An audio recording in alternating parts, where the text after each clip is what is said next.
بسم الله الرحمن الرحيم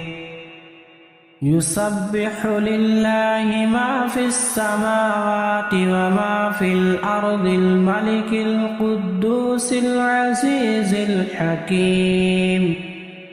هو الذي بعث في الأميين رسولا منهم يتلو عليهم آياته ويزكيهم ويعلمهم الكتاب والحكمة وإن كانوا من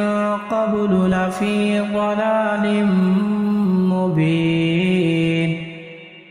وآخرين منهم لما يلحقوا بهم وهو العزيز الحكيم ذلك فضل الله يؤتيه من يشاء والله ذو الفضل العظيم مثل الذين حملوا التوراة ثم لم يحملوها كمثل الحمار يحمل أسفارا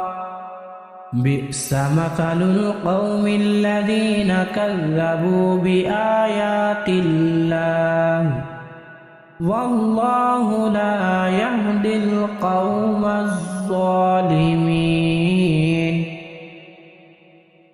قل يا أيها الذين هادوا إن زعمتم أنكم أولياء لله من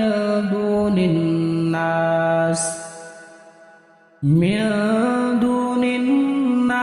فتمنوا الموت إن كنتم صادقين ولا يتمنونه أبدا بما قدمت أيديهم والله عليم بالظالمين قل إن الموت الذي تفرون منه فإنه ملاقيكم ثم تردون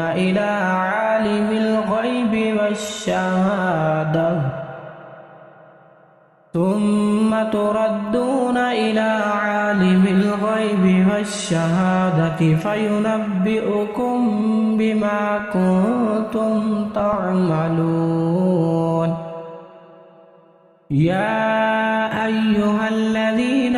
آمنوا إذا نودي للصلاة من يوم الجمعة فاسعوا إلى ذكر الله وذروا البيع ذلكم خير لكم إن كنتم تعلمون فإذا قضيت الصلاة فانتشروا في الأرض وابتغوا من فضل الله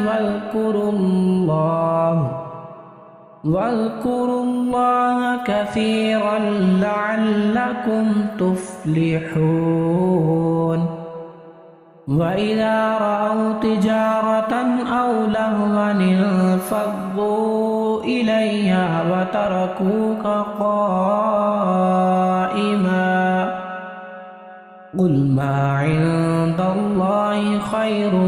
من اللهو ومن التجارة والله خير الرازقين الرحمن علم القرآن خلق الإنسان علمه البيان الشمس والقمر بحسبان والنجم والشجر يسجدان